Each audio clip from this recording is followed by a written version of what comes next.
Welcome to HardScript. Help me reach 5,000 subscribers. Support the video with a like and leave your thoughts in the comments. She said it in December, like a scheduling note slipped under a door. Don't touch me during the holidays. No argument, no emotion, just a boundary delivered between grocery runs and muted television noise. I looked at her, nodded once, and said nothing. Inside, something locked into place.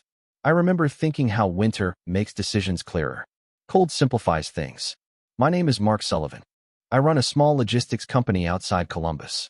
Routes, margins, fuel costs, discipline.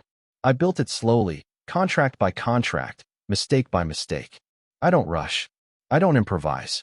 I trust systems.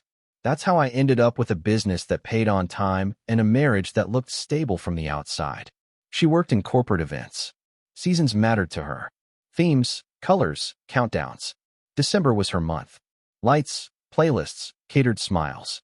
Our house filled with Netflix humming in the background while she scrolled her phone, thumb moving, eyes elsewhere. We'd sit on the same couch like two people waiting for separate flights. We did our holiday shopping at Costco out of habit. Pallets of things we didn't need, moving side by side without touching. She pushed the cart. I checked the list. There was a time that felt like teamwork. That year it felt like inventory. She started taking longer mornings, lingering with coffee, phone angled away. Starbucks cups appeared in the car console, half empty, lipstick on the rim. She'd say she needed space. I heard efficiency, reduce friction, remove variables. I respected it, or pretended to. I drove the Toyota Camry like always, steady speed, predictable turns.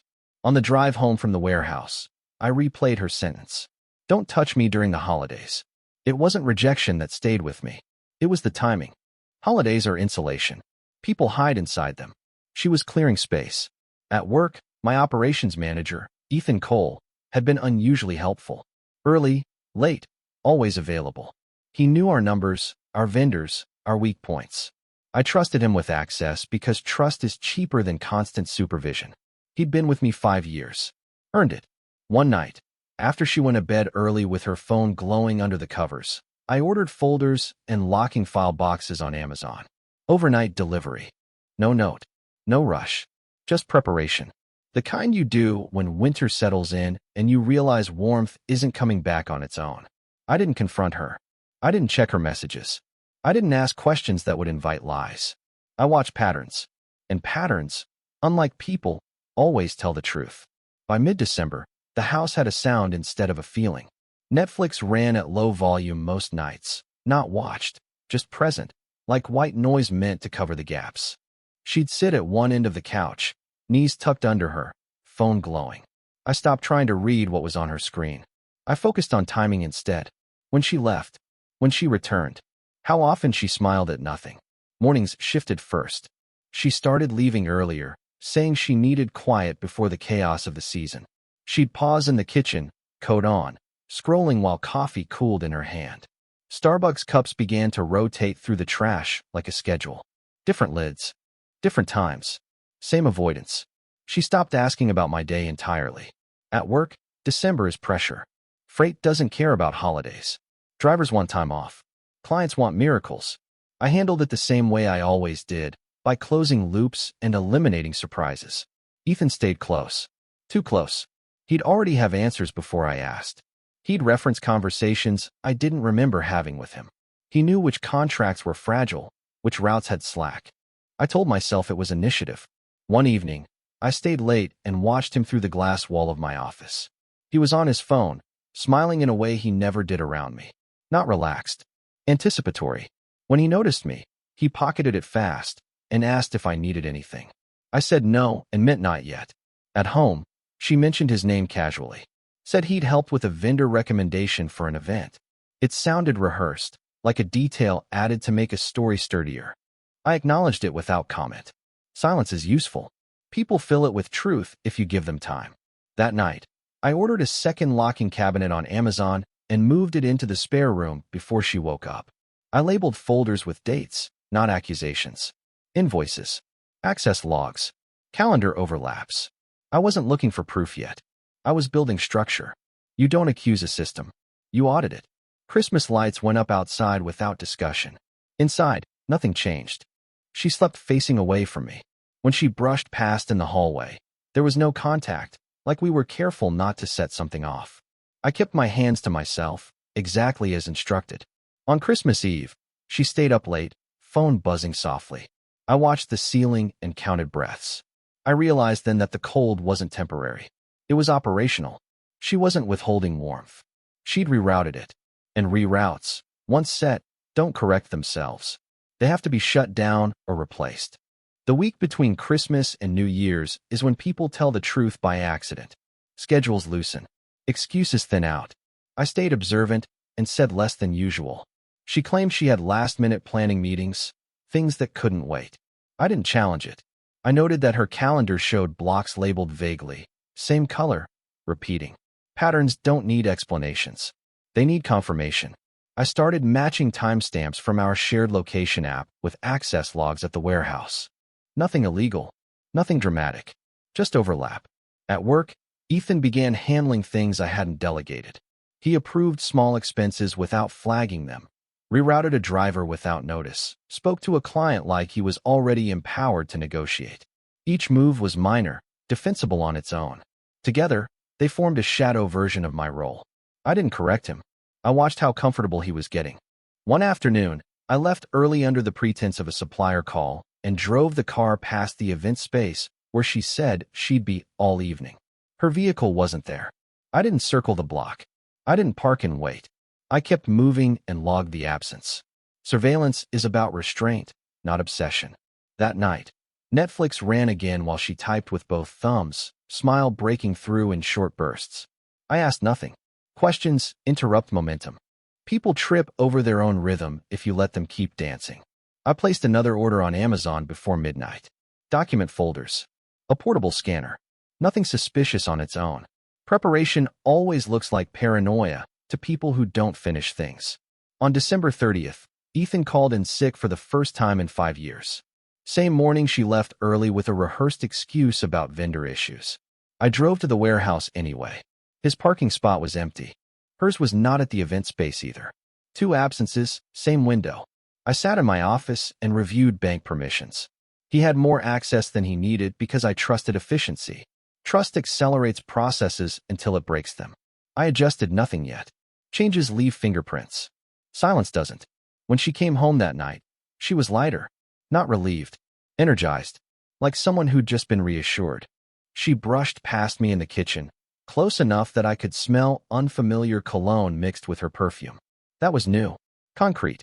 Physical details don't lie. I went to bed and slept deeply. Certainty does that. I wasn't angry. I wasn't hurt. I was focused. Winter had done its job. It stripped things down to structure. January was next. And January is when systems get redesigned. January arrived without ceremony. No countdown. No resolution talk. No shared plans. Just a calendar page turning and the quiet sense that something irreversible had already happened. I started waking up earlier, not from anxiety, but from clarity.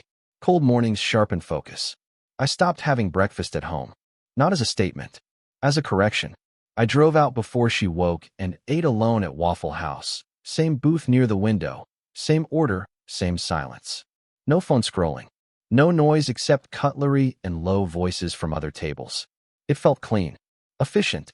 At the office, I initiated nothing new. I let December's momentum carry forward while I observed who touched what. Ethan moved like someone who believed he was already indispensable. He spoke for me in meetings I hadn't attended. Vendors called him first. He didn't ask permission. He assumed continuity. Assumption is always the first weakness. She noticed my absence in the mornings, but didn't comment. She filled the space with routines. Phone. Coffee. Netflix still running at night, but she'd started watching things with subtitles, volume low. Another sign of concealment. People hide sound when they're already hiding context. I ordered one final set of supplies on Amazon. Not office equipment this time. Legal folders. Asset summaries. I scanned documents late at night while she slept facing the wall. I wasn't preparing for confrontation. I was preparing for detachment. There's a difference. Mid-January, I met with an external trustee over lunch. Neutral ground. No emotions. Just frameworks. We discussed timelines, safeguards, quiet transfers. I asked questions the way I always do, not about revenge, but about resilience. How to build something that didn't rely on trust alone. At home, she grew restless, started rearranging rooms, lighting candles, talking about spring like it was a promise. She mentioned Ethan again, casually, like his name belonged in our space now. I let it sit. Words only have power if you engage them. At work, I locked nothing down. I didn't revoke access. I didn't warn anyone. I wanted behavior, not compliance. People reveal intent when they think they're unseen. One afternoon, I reviewed GPS data against expense reports. Timing aligned too neatly to be coincidence. He wasn't just stepping into my role. He was overlapping my life. That night, she reached for me out of habit and stopped herself. Muscle memory without permission. I rolled away without comment. Silence does more damage than rejection. She thought winter was something to endure. I knew better. Winter is for building structures that survive what comes after. And when spring arrives, it only reaches what hasn't already been sealed off. By the third week of January, the air inside the house felt staged. Too neat. Too deliberate. She was trying to reset something without acknowledging what had already broken. Fresh flowers appeared on the counter. Candles burned during the day. Netflix kept running even when no one was watching, like proof of normalcy left on display. I stayed consistent. Early mornings. Same route. Same booth at Waffle House. I stopped thinking of it as breakfast and started thinking of it as calibration. When everything else is unstable, repetition gives you leverage. At work, Ethan crossed a line so smoothly I almost admired it. He approved a contract addendum using my digital signature access. Not forged. Authorized. I'd given it to him years ago for emergencies. He used it on a deal that benefited one of the vendors she'd mentioned before. The connection wasn't emotional. It was operational. That made it cleaner. I didn't react. Reaction would have warned him. Instead, I forwarded the document to my private archive and noted the timestamp. Quiet documentation beats loud confrontation every time. That night, she asked if something was wrong. Not directly. She asked if I was tired. If work was stressful. Concern as camouflage. I answered calmly and went back to reviewing spreadsheets. People sense distance before they understand it. She was starting to feel it. The next day, I drove the car to Costco after work, alone. Picked up nothing we needed. Just walked the aisles and watched couples argue quietly over bulk items. That used to be us. Shared decisions without intimacy. I realized then that she hadn't replaced me emotionally first. She'd replaced me functionally. Ethan wasn't excitement. He was proximity. I finalized the trust paperwork that afternoon. Assets scheduled. Timelines clean. No sudden movements. The company would continue. Just not through me. Ownership is quieter when it's indirect. At the warehouse, Ethan grew bolder. He stayed late, used my office when I wasn't there, adjusted schedules without approval. He thought control was something you take. He didn't understand it's something you're allowed to have until it's revoked. At home, she packed for a planning retreat. No details. No questions from me. She lingered in the doorway like she expected resistance. I gave her none. Absence creates its own gravity. That night, I ordered one last item on Amazon. A slim notebook. No labels. No tabs. Just pages. Some things don't need structure yet. They need patience. She thought spring would bring warmth back. I knew better. Spring only reveals what winter has already decided. She left town for 3 days. That was the excuse.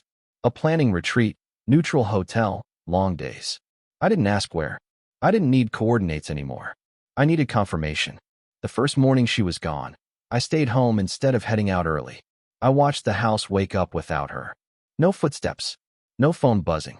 Netflix paused where she'd left it, like a conversation that never finished. I brewed coffee and sat at the table, listening to nothing. Silence isn't empty when you know what it replaced. At work, Ethan arrived late and distracted.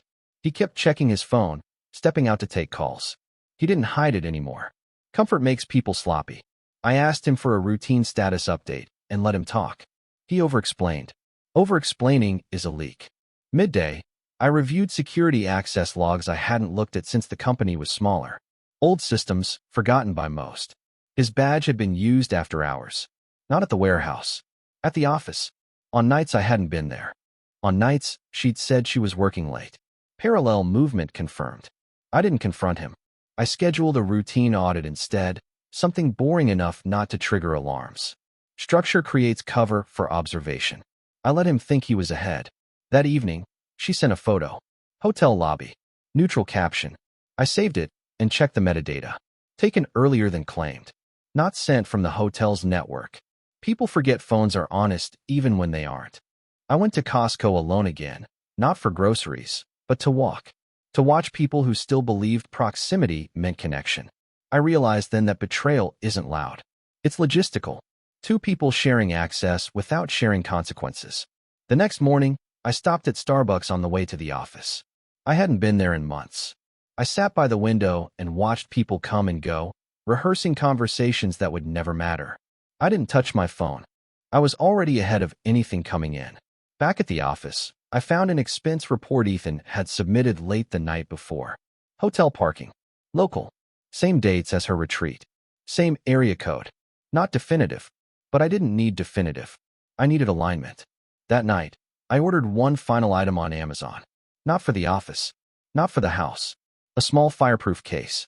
Delivery scheduled for Monday. She came home Sunday evening, relaxed in a way that didn't fit the story she'd told. She kissed my cheek like muscle memory, then paused, like she remembered something. I said nothing. Winter was almost over. She thought spring meant renewal. I knew it meant exposure. February didn't bring confrontation. It brought confidence. Not hers. Mine. She moved through the house like someone waiting for a reveal party that never came. Dropping hints. Cleaning spaces that didn't need it. Mentioning future trips in a casual tone, like planting flags. I listened without reacting. When people think you're still inside the old version of them, they underestimate how far you've already stepped out. At work, the audit I'd scheduled unfolded exactly as planned. Boring on the surface. Time-consuming. Procedural. Ethan cooperated too easily. That was the tell. People who believe they're safe don't rush to help. They slow things down. He wanted it over. He thought speed would protect him. I let him think that. Midweek, I transferred operational authority quietly. Not ownership. Control. The kind that only matters when someone reaches for it and finds nothing there. External trust. Third-party oversight. The company still ran. Routes still moved. Invoices still cleared. The difference was invisible unless you knew where to look. Ethan didn't know. That Friday morning, I didn't go to the office. I sat at Waffle House again. Same booth. Watching steam rise from coffee, I didn't rush. I thought about timing. About how people assume endings come with announcements. They don't. They come with access being denied silently.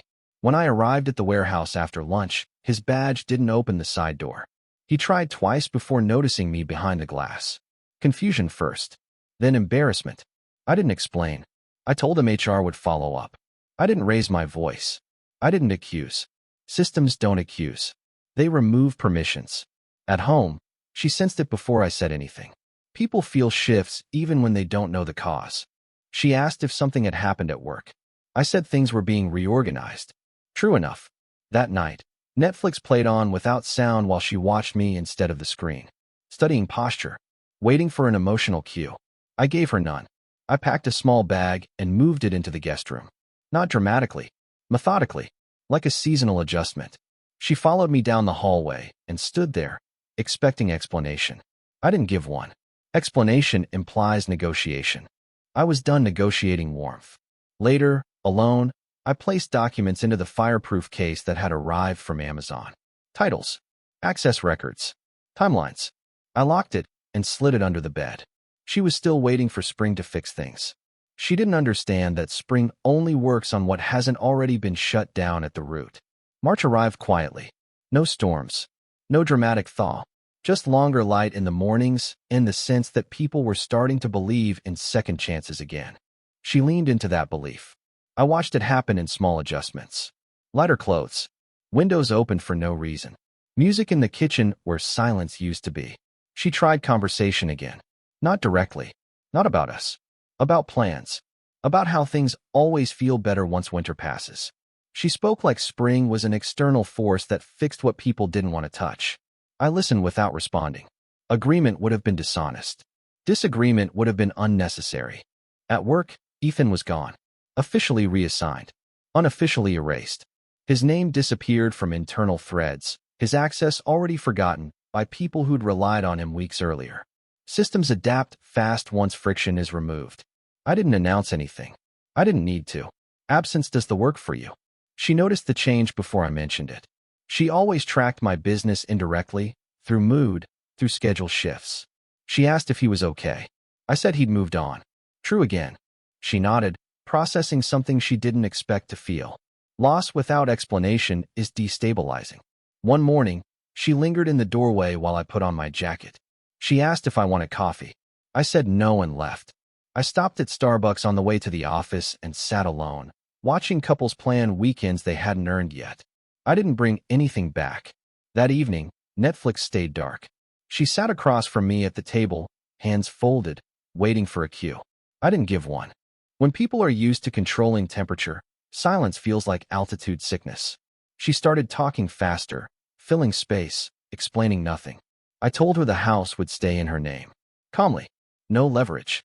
No threat. Just information. She looked relieved for half a second before realizing relief didn't change anything else. Possession isn't presence. Security isn't intimacy. Later, I packed more of my things, not everything. Just what mattered. Documents. Clothing. The fireproof case. I moved it to the car and drove without urgency. No music. No destination announced. She followed me to the door and asked where I was going.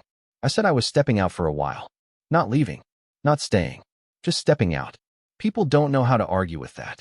She thought spring would soften me. She didn't understand that winter hadn't hardened me. It had clarified what I no longer needed to carry forward. By April, the waiting had turned visible. Not panic yet. Something quieter. A kind of internal bargaining. She moved carefully around me when I was home, like proximity alone might reopen something. She started cooking again, meals she knew I liked, timing them for when I returned. Warmth, reintroduced indirectly.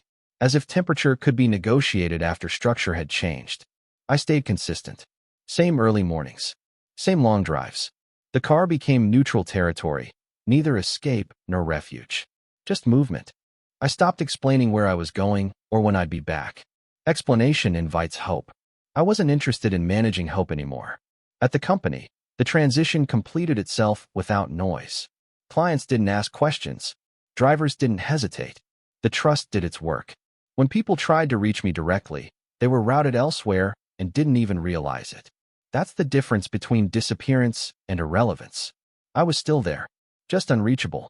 She noticed the shift in real time. One evening, she asked if I still owned the company. Not accusing. Curious. I said ownership is a flexible word. Control is more precise. She didn't like that answer. Precision makes people uncomfortable when they've been living on suggestion.